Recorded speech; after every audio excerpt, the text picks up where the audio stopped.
What if I told you that Brock Lesnar's explosive confrontation with Seth Rollins backstage on Raw and his brutal destruction of Jacob Fatu on SmackDown weren't random acts of violence but calculated moves in a systematic plan to eliminate WWE's future? August 2025 has given us two shocking moments that the wrestling world thinks are separate incidents. But when you connect the dots, analyze the patterns, and follow the evidence, a terrifying truth emerges. The Beast Incarnate isn't just back for another run. He's executing a methodical campaign to destroy every rising star that threatens his legacy. And what I'm about to reveal will change how you see every Lesnar appearance from now on. Welcome to the WWE Report, wrestling fans, where we dig deeper than the surface storylines to uncover the truth WWE doesn't want you to see. I'm your host, and tonight we're exposing the most calculated conspiracy in modern wrestling history. Two incidents in August 2025 shocked the WWE universe.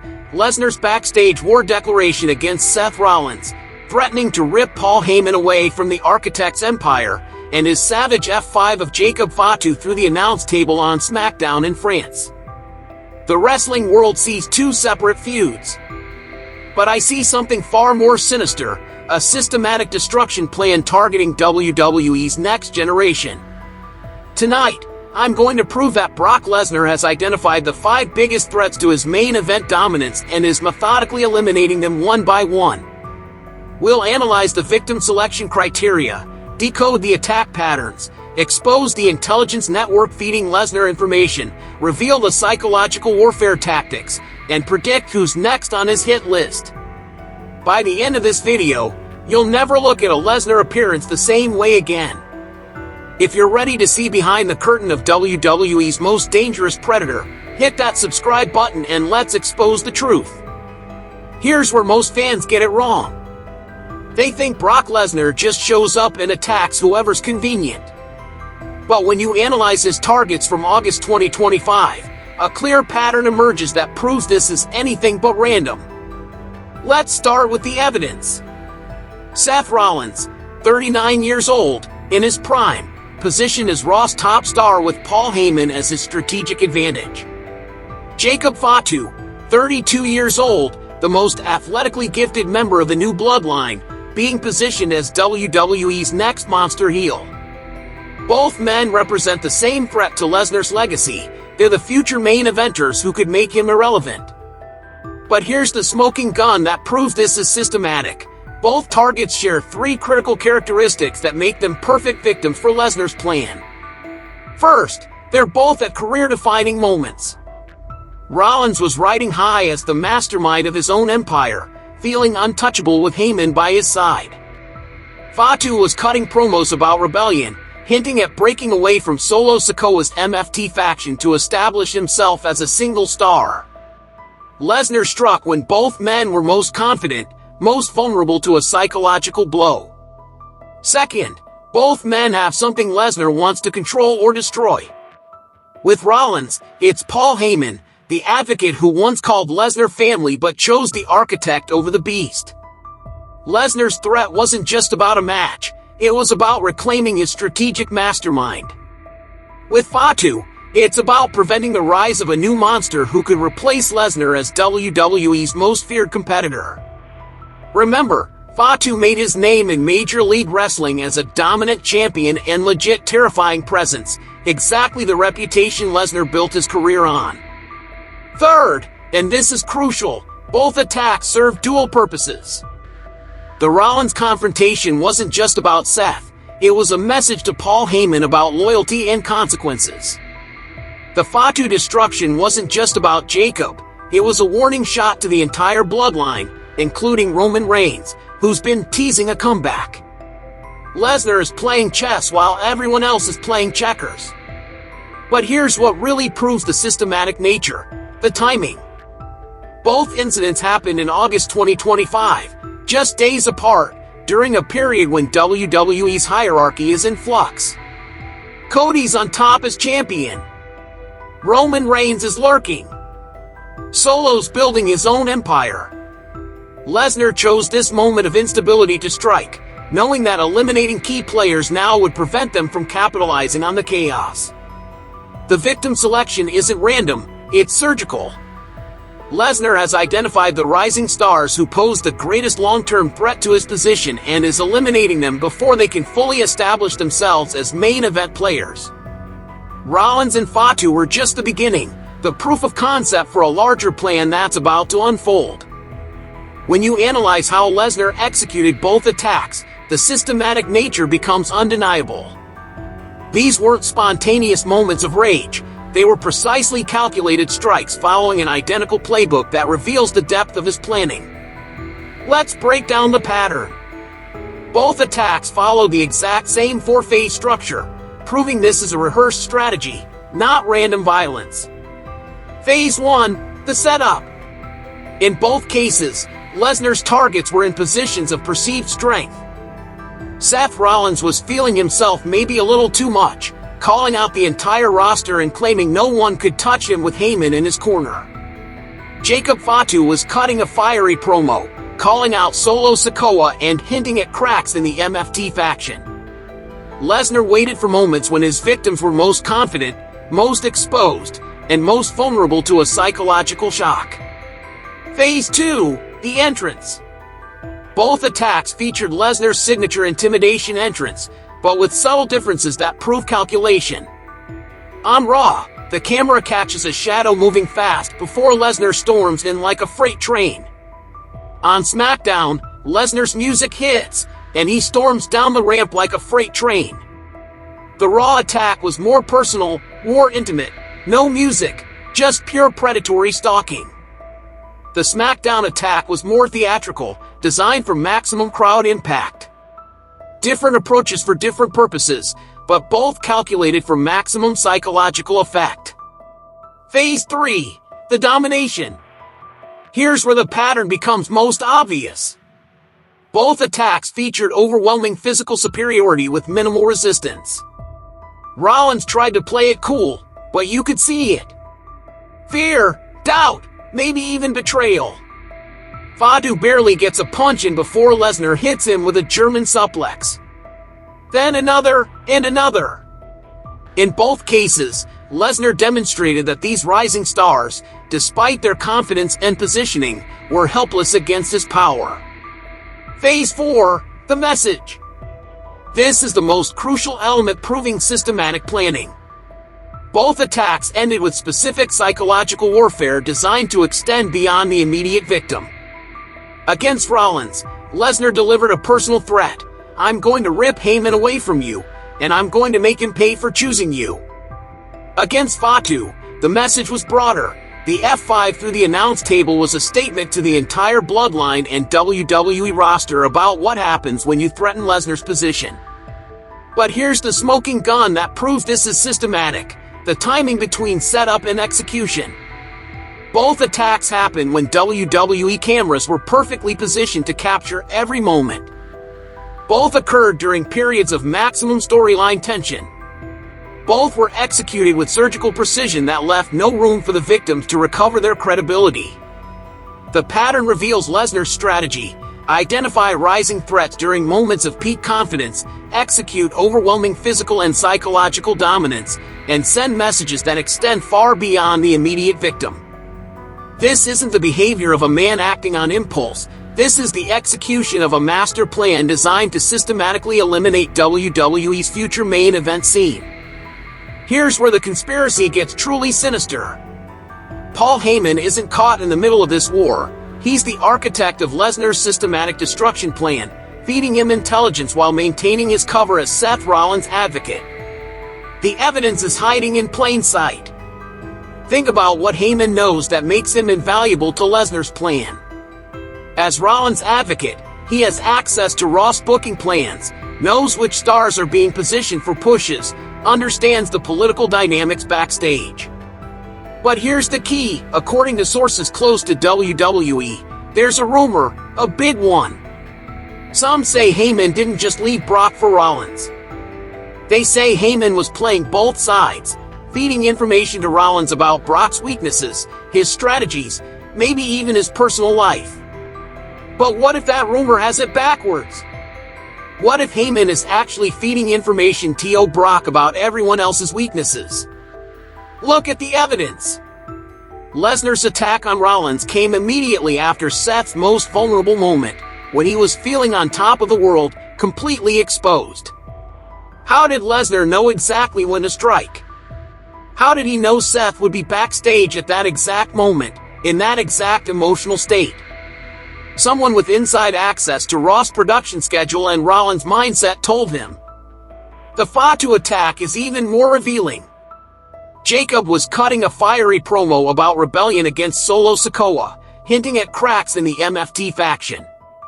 This wasn't public knowledge, this was internal bloodline politics that only someone with deep WWE connections would understand. Lesnar struck at the exact moment when Fatu was most psychologically vulnerable, questioning his loyalty to the faction. That's not coincidence, that's intelligence. But here's the smoking gun. Heyman's behavior during both incidents. When Lesnar threatened to rip Heyman away from Rollins, Paul's reaction wasn't shock or fear, it was calculated silence. And Heyman, he's been unusually quiet, which is never a good sign. A man truly caught between two forces would be scrambling to manage the situation. Instead, Heyman has been strategically absent from the narrative, letting events unfold exactly as planned. The intelligence network goes deeper than just Heyman. Remember, Lesnar doesn't stay quiet forever, and his returns are always perfectly timed. Someone is monitoring WWE's landscape, identifying rising threats, and providing Lesnar with detailed dossiers on when and how to strike. The SummerSlam return, where Lesnar storms the ring, F5's John Cena out of nowhere, and leaves without a word, wasn't random. It was a test run of the systematic destruction plan. Here's the terrifying truth. Heyman never betrayed Lesnar. His alliance with Rollins was always a cover operation, designed to give him access to WWE's future stars so he could identify threats and feed intelligence back to his true master. Every conversation with Rollins, every backstage meeting, every strategic session has been reconnaissance for Lesnar's war against WWE's next generation. The intelligence network isn't just about information, it's about manipulation. Heyman is positioning targets for maximum vulnerability while maintaining plausible deniability. He's the perfect double agent, and WWE's rising stars have no idea they're being set up for systematic destruction. What makes Lesnar's systematic destruction plan truly diabolical isn't just the physical dominance, it's the psychological warfare designed to break his victims' confidence before they ever step in the ring with him. Both the Rollins and Fatu attacks were masterclasses in mental manipulation that revealed the true depth of Lesnar's strategy. Let's analyze the psychological components. With Seth Rollins, Lesnar didn't just threaten a match, he attacked the foundation of Rollins' entire identity. Seth has built his current run on being the smartest guy in the room, with Heyman as his strategic advantage. By threatening to rip Heyman away, Lesnar struck at Rollins' core belief system. The look on Rollins' face. Pure shock. He tried to play it cool, but you could see it. Fear, doubt, maybe even betrayal. But here's the psychological masterstroke. Lesnar made Rollins question everything. If Heyman could be ripped away, was their alliance ever real? If the Beast could storm backstage and make threats with impunity, was Seth ever really untouchable? Lesnar planted seeds of doubt that will grow every time Rollins looks at Heyman, wondering if his advocate is truly loyal or just waiting for the right moment to return to his original master. The Fatu attack was even more psychologically devastating because it was public humiliation designed to destroy credibility. Jacob was in the middle of establishing himself as a rebel, someone willing to challenge authority and forge his own path. He's calling out Solo Sikoa, hinting at cracks in the MFT faction, maybe even a rebellion. Then Lesnar reduced him to a broken body in under 2 minutes. The psychological message was clear. Your rebellion means nothing. Your strength is an illusion. Your future is whatever I decide it to be. Jimmy USO tries to step in, tossed aside like a ragdoll. Fatu barely gets a punch in before Lesnar hits him with a German suplex. Then another, and another. The systematic nature of the beating, multiple German suplexes followed by an F5 through the announce table, wasn't just about winning a fight. It was about demonstrating complete dominance over someone positioned as WWE's next monster. But the psychological warfare extends beyond the immediate victims. Every rising star in WWE watched those attacks and absorbed the same message.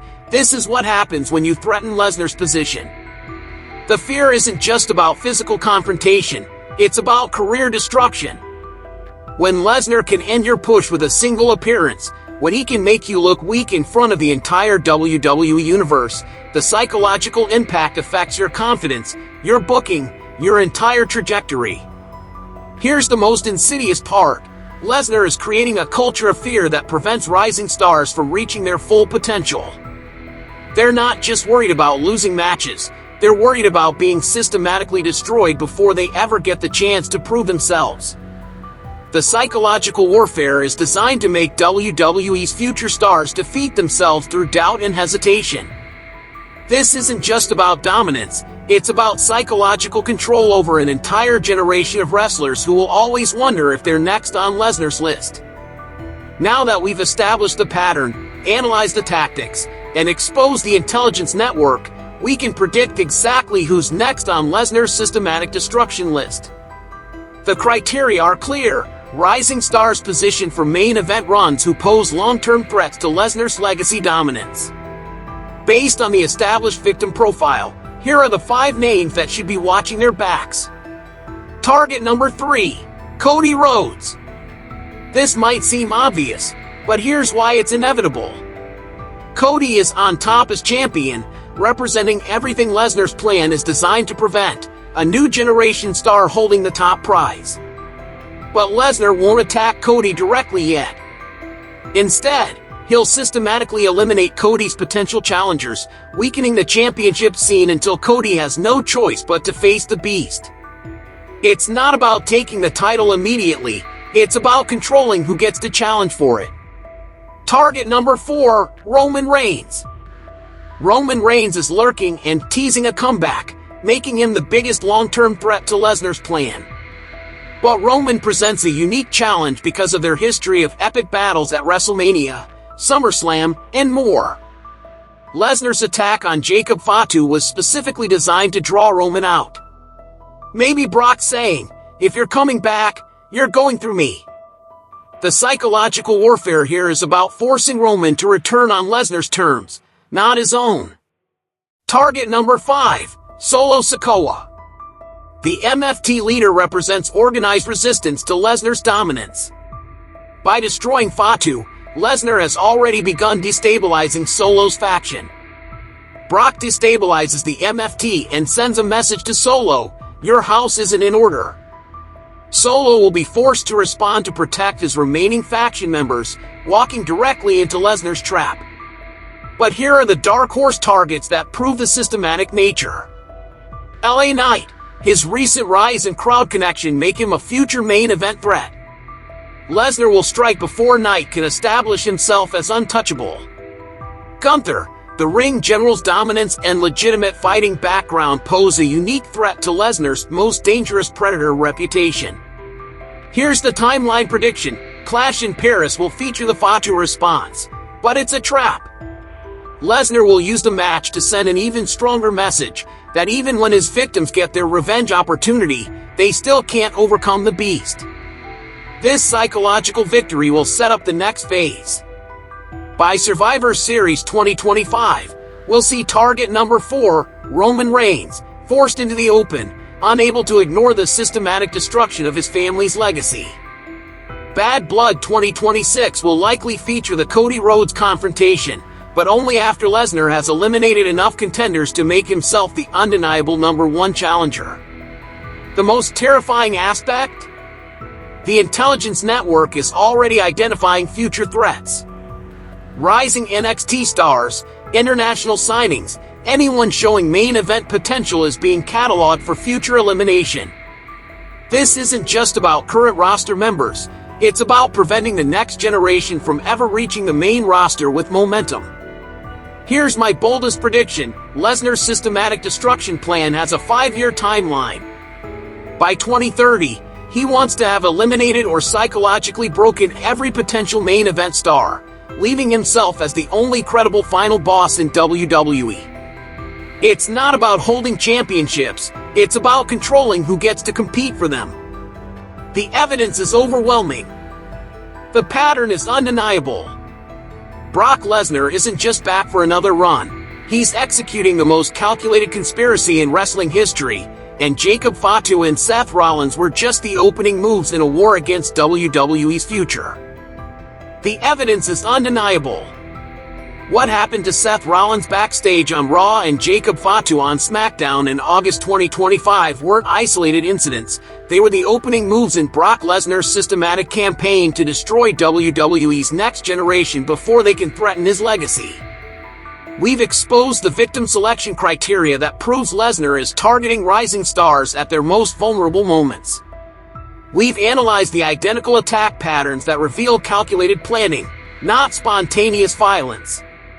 We've uncovered Paul Heyman's role as the intelligent source feeding Lesnar inside information while maintaining his cover. We've decoded the psychological warfare designed to break spirits before breaking bodies. And we've predicted who's next on the hit list based on the established pattern. This conspiracy goes deeper than anyone imagined. Lesnar isn't just protecting his spot, he's systematically eliminating the future of professional wrestling to ensure his permanent dominance. Every rising star, every potential main eventer, every wrestler with championship aspirations should be terrified, because the Beast Incarnate has proven he'll destroy careers before they can truly begin. The question isn't whether Lesnar will continue this systematic destruction, it's whether anyone can stop him before he eliminates an entire generation of talent. Roman Reigns, Cody Rhodes, Solo Sikoa, and every other potential target need to understand, they're not just facing Brock Lesnar in isolated feuds. They're fighting for the future of WWE itself. What do you think? Are you convinced that Lesnar's attacks are part of a larger systematic plan? Who do you think is next on his hit list? And most importantly, can anyone stop the Beast before he destroys WWE's future? Drop your thoughts in the comments below, and let me know if you've spotted other evidence of this conspiracy that I missed. If this deep dive opened your eyes to the truth behind Lesnar's return, smash that like button, subscribe for more investigative wrestling content, and hit the bell so you never miss our exposés. Share this video with every wrestling fan who needs to understand what's really happening in WWE. Thanks for joining me in uncovering the truth. Until next time, keep watching, keep questioning, and remember, in the world of professional wrestling, the most dangerous conspiracies are the ones hiding in plain sight. I'll see you in the next investigation.